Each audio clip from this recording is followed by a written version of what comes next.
महाराष्ट्र के नासिक से 30 किलोमीटर दक्षिण पश्चिम में मौजूद है वेस्टर्न घाट्स में त्र्यंबकेश्वर रेंज। इसी पर्वतमाला की एक अलौकिक पहाड़ी ब्रह्मगिरी से उद्गम होता है भारत के अंदर बहने वाली दूसरी सबसे लंबी नदी का। यहाँ पहुँचने के लिए आपको 2 किलोमीटर की खड़ी चढ़ाई चढ़नी पड़ती है, जो कि एक रोमांचकारी पर थोड़ा साहस को परखने वाली है। ब्रह्मगिरी के ऊपर पहुँचते ही आपका सामना हवा के एक ऐसे बवंडर से होता है जहाँ पानी के झरने भी हवा की दबाव में नीचे गिरने की जगह ऊपर की ओर उठने लगते हैं। इसके प्राचीन तीर्थ के रास्ते में पाकिस्तान के सिंध प्रांत से जुड़े कुछ ऐसे इतिहास छिपे हैं जो कि बहुत ही कम लोगों को पता होगा। यह है अलौकिक, अत्यंत दर्शनीय और दक्षिण की गंगा कहे जाने वाली भारत की दूसरी सबसे लंबी नदी गोदावरी का उद्गम स्थान।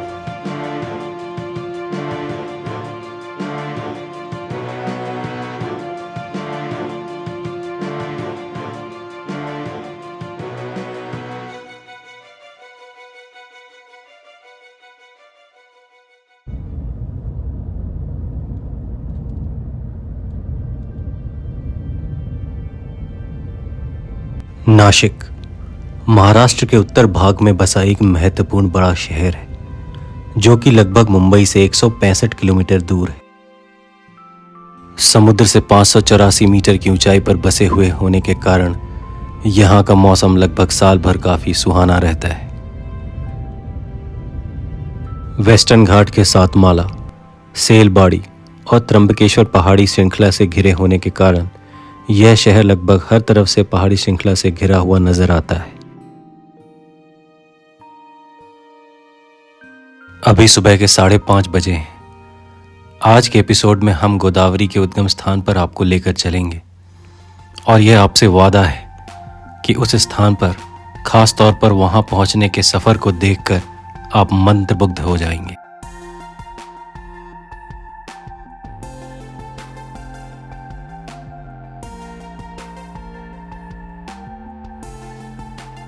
इस सफर की शुरुआत होती है नासिक से त्र्यंबकेश्वर की तरफ, जो कि नासिक शहर से लगभग 30 किलोमीटर की दूरी पर है।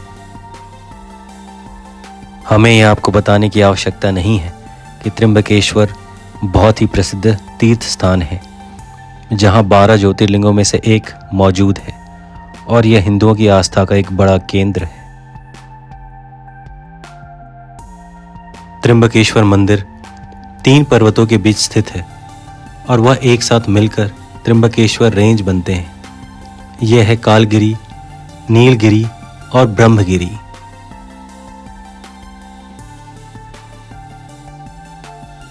और इसी पावन धरती के ब्रह्मगिरी पर्वत से उद्गम होता है गोदावरी नदी का, जो कि उद्गम के बाद नीचे त्र्यंबकेश्वर मंदिर के एक कुंड में इकट्ठा होती है और फिर शुरुआत होती है लगभग 1495 किलोमीटर का उसका सफर, जो कि मनुष्य के लिए एक वरदान है। जैसा कि हमने आपको बताया कि आज हम आपको गोदावरी नदी के उद्गम स्थान पर लेकर चलने वाले हैं। त्र्यंबक से गोदावरी उद्गम स्थान तक पहुंचने के 2 रास्ते हैं। इनमें एक त्र्यंबकेश्वर मंदिर के पास से ही जाता है, जो कि पूरी तरीके से सीढ़ियों से बना है। आज के समय ज्यादातर लोग उसी रास्ते का इस्तेमाल करते हैं, परंतु हम आपको उस प्राचीन रास्ते से लेकर चलेंगे जहां पहले के समय में तीर्थयात्री जाया करते थे। आज कम ही लोग इस रास्ते का इस्तेमाल करते हैं। ब्रह्मगिरी पर्वत के तलहटी तक पहुंचने के लिए एक पक्का रास्ता मौजूद है, जिसका इस्तेमाल करके पहले हम वहां तक पहुंचेंगे, फिर वहां से हम आगे का सफर पैदल ही शुरू करेंगे। इस रास्ते को गंगा द्वार तक पहुंचने का सड़क मार्ग कहा जाता है। थोड़ी देर पर हम उस स्थान पर पहुंच जाते हैं, जो कि ब्रह्मगिरी की तलहटी पर बसा एक छोटा सा गांव है, जहां हम आगे का सफर पैदल शुरू करेंगे।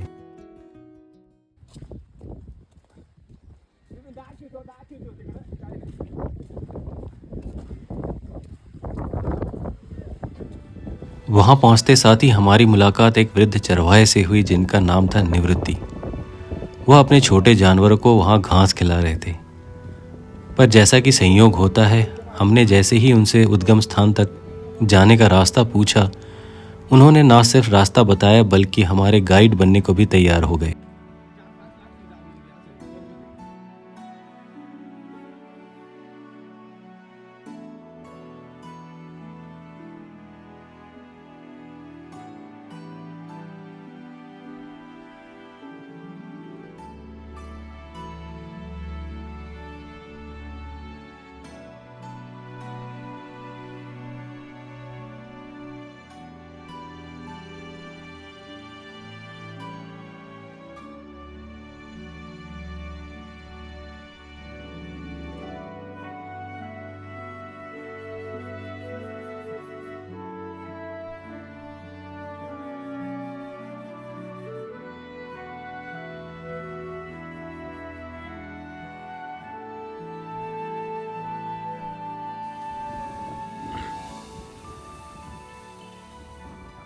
यह वह पुराने समय का रास्ता है जिसे लोग पहले के समय ब्रह्मगिरी तीर्थ के लिए इस्तेमाल किया करते थे।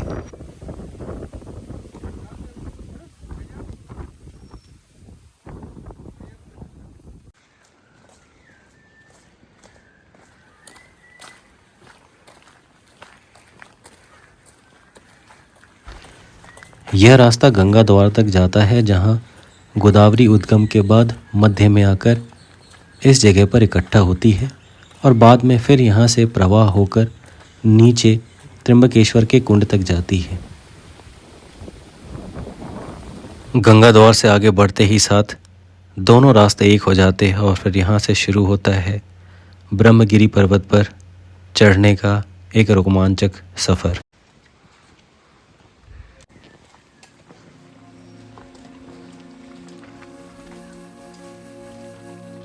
इसके आगे के सफ़र में काफ़ी दूर तक सीढ़ियाँ हैं, जो कि पहले काफ़ी सपाट, लेकिन आगे जाकर आप देखेंगे काफ़ी खड़ी हो जाती हैं। और साथ ही क्योंकि यह मानसून का मौसम है, तो पहाड़ से रिसता हुआ बरसता हुआ पानी इन सीढ़ियों के रास्ते से नीचे आता जाता है और कई झरनों का निर्माण होता है, जो आप आगे देखेंगे।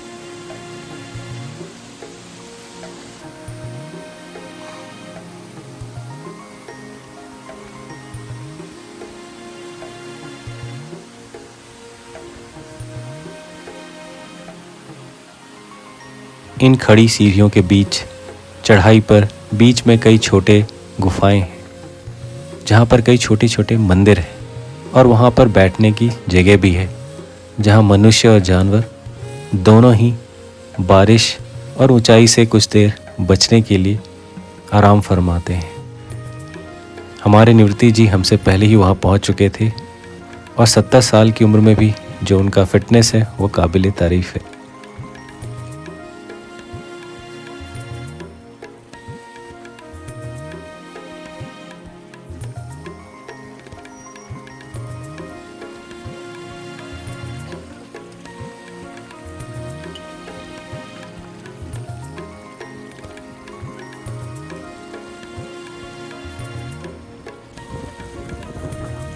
इसके आगे कुछ दूर का सफ़र काफ़ी मुश्किल भरा है, क्योंकि यहाँ पर सीढ़ियाँ काफ़ी स्टीप हो जाती हैं। साथ ही साथ काफ़ी पानी जो कि ऊपर से बहकर आता है इस रास्ते से होकर गुज़रता है। आप सामने के स्ट्रक्चर में ये भी देख सकते हैं कि यह एक पुराने किले का हिस्सा है, जिसको पेशवा काल में और ब्रिटिश काल में कई तरीके से मॉडिफाई किया गया है और अभी इसका सिर्फ रुइंस ही बचा हुआ है।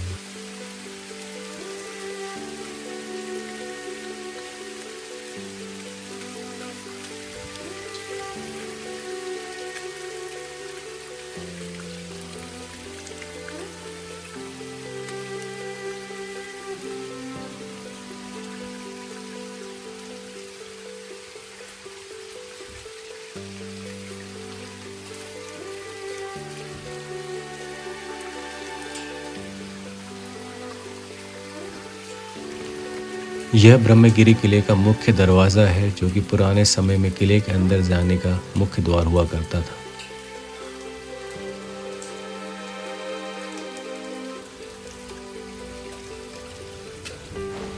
दरवाजे से प्रवेश करने के बाद आप पहाड़ के ऊपर टेबल टॉप पे पहुंचते हैं, यानी जो पहाड़ के ऊपर समतल भूमि होती है वहाँ।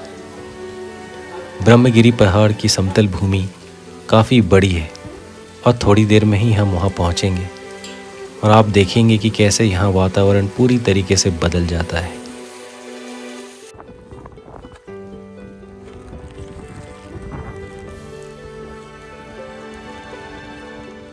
जहाँ हमारा एक बार चढ़ना ही मुश्किल हो रहा था, वहाँ एक गांव के लोग कई बार ऊपर नीचे चढ़ते हैं अपने छोटे व्यवसाय को चलाने के लिए। यहाँ पर छोटी मोटी चाय की दुकानें, फूल की दुकानें वगैरह हैं जिसमें सामान को वापस भरने के लिए ये कई बार नीचे जाते हैं और सामान लेकर ऊपर आते हैं।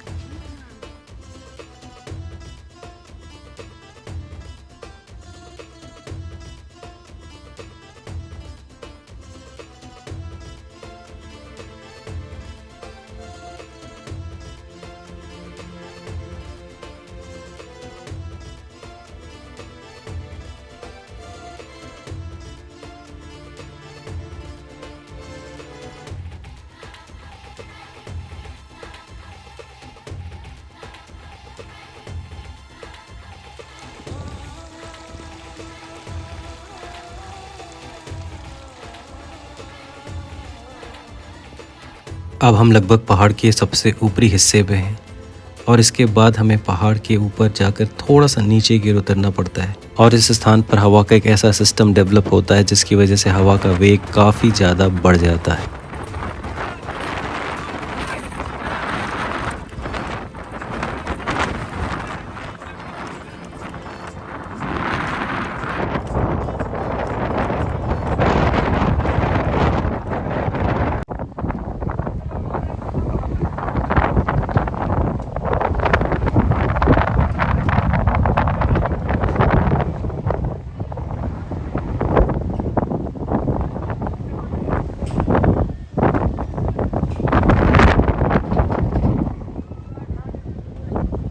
इसके बाद हमें थोड़ा नीचे की ओर उतरना पड़ता है जहाँ पर आप देख सकते हैं कि किस तरीके से बादलों ने पूरे एरिया को ढका हुआ है और बहुत दूर तक यहाँ नज़र आना काफ़ी मुश्किल है।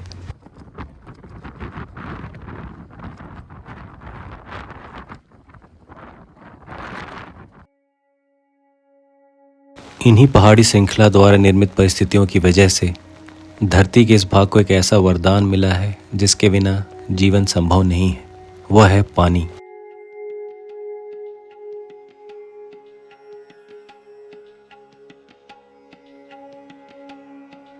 अब लगभग 2 घंटे का सफ़र करने के बाद हम उस स्थान के करीब पहुंच चुके हैं जो कि है भारत की दूसरी सबसे बड़ी नदी और दक्षिण की गंगा कहलाने वाली गोदावरी का उद्गम स्थान।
यही है वो कुंड जहाँ पर गौमुख से गोदावरी नदी का उद्गम होता है। यहाँ पर एक मंदिर भी बना हुआ है जिसमें शिवलिंग स्थापित है।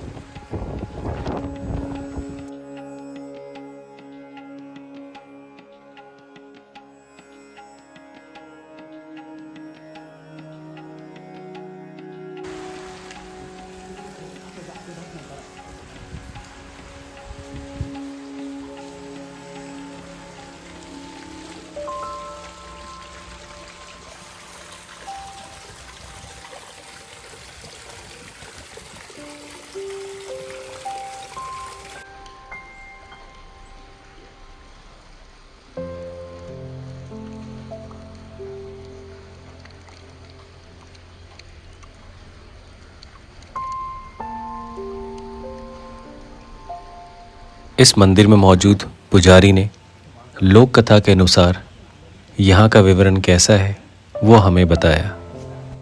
क्या है ये पहाड़ी का नाम है ब्रह्मगिरी। गौतम ऋषि से गौ हत्या हुई थी। गौतम ऋषि को गौ हत्या को पापस लग गए थे, इसलिए गौतम ऋषि ने इधर एक सहस्त्र वर्ष पूजन करके सामने गौमुख से उधर उतर गई गौतम ऋषि का पाप धुलने के लिए। यही कुंड में गौतम ऋषि ने विस्नान किया।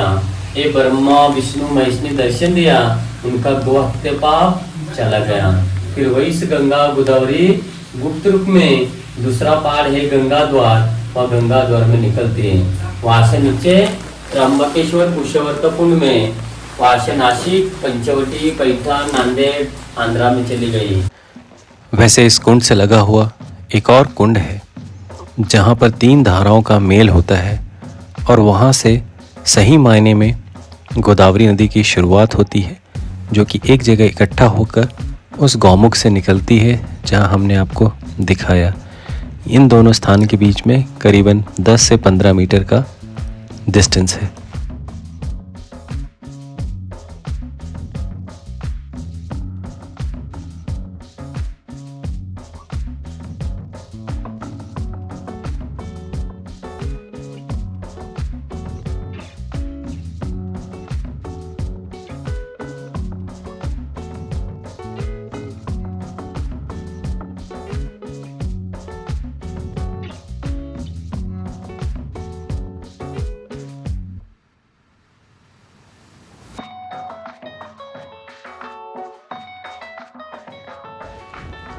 वापस लौटते समय हम आपको ब्रह्मगिरी के ऐसे स्थान पर लेकर जाते हैं जहां हवा का वेग सबसे ज़्यादा होता है। यह वह स्थान है जहां गुरुत्वाकर्षण के कारण बहुत सारे पानी के छोटे छोटे झरने नीचे की ओर गिरते हैं, लेकिन हवा का वेग इतना अधिक होता है कि बीच में जब हवा का वेग काफ़ी बढ़ जाता है, उस वक्त यह जो छोटे पानी के झरने हैं उनकी दिशा उल्टी हो जाती है और यह नीचे गिरने की जगह ऊपर की ओर बहने लगते हैं।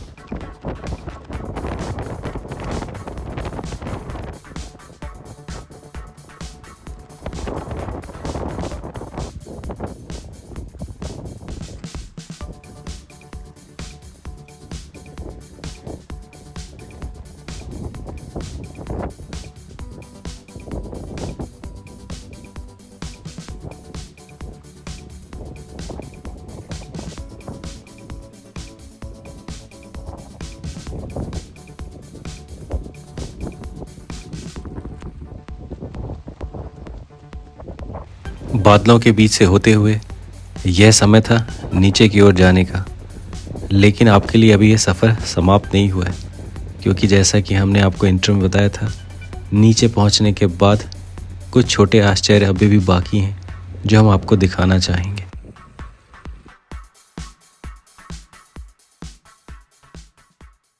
वैसे जैसे ऊपर चढ़ते वक्त जो सबसे बड़ी मुसीबत सामने आती है वह है ऊंचाई और खड़ी सीढ़ियाँ, लेकिन नीचे उतरते वक्त हमें एक दूसरे तरह की समस्या भी नज़र आई और वह थी भीड़। जी हाँ, अगर आप इस जगह पर मॉनसून और वो भी अगर किसी छुट्टी के दिन आएंगे तो आप इस चीज़ के लिए ज़रूर तैयार रहें कि यहाँ पर काफ़ी लोग तीर्थ यात्रा के लिए और ट्रैकिंग के लिए आते हैं।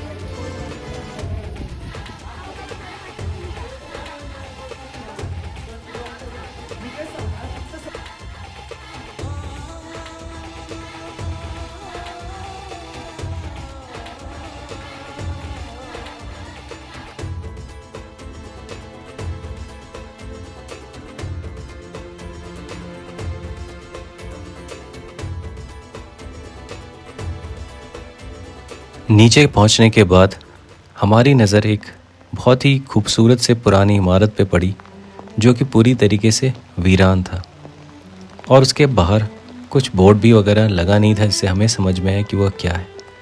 हमने जब अंदर जाकर देखा तो एक छोटा सा आश्चर्य ही था।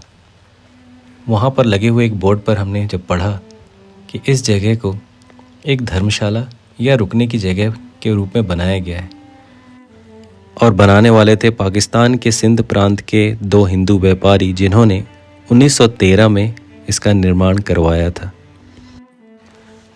इसके अलावा ब्रह्मगिरी पर्वत के ऊपर जिन सीढ़ियों से हम होकर आए हैं उनकी कुछ सीढ़ियाँ और शायद यह बावड़ी भी उनके द्वारा निर्माण कराई गई थी। वेस्टर्न घाट्स के पहाड़ और यहाँ के नदी नालियाँ अपने पूर्ण स्वरूप में और सुंदरता में मॉनसून के सीज़न में आते हैं। इसीलिए यहाँ पर मॉनसून में आए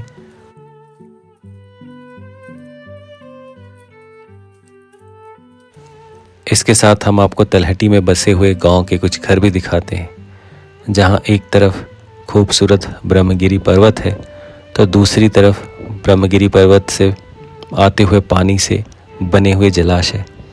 और इतनी सुंदर जगह पर इतने सौम्य और इतने सरल अंदाज में ये लोग रहते हैं। वैसे तो पावन गोदावरी नदी के उद्गम स्थान का यह सफ़र यहाँ पर समाप्त होता है, परंतु यहाँ पर आपके पास दो ऑप्शन हैं। आप चाहें तो वीडियो को यहाँ समाप्त कर सकते हैं या फिर अगले 5 मिनट और देख सकते हैं, जहाँ हम छोड़कर जाएंगे आपको इस ट्रैक के दौरान फिल्माए गए कुछ बहुत ही मनभावन दृश्यों के साथ। मुझे उम्मीद है कि आप दूसरा ऑप्शन ही चूज़ करेंगे।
इसी के साथ आपसे विदा लेते हैं, इस वादे के साथ कि अगले हफ्ते आपसे फिर मुलाकात होगी। तब तक के लिए नमस्कार।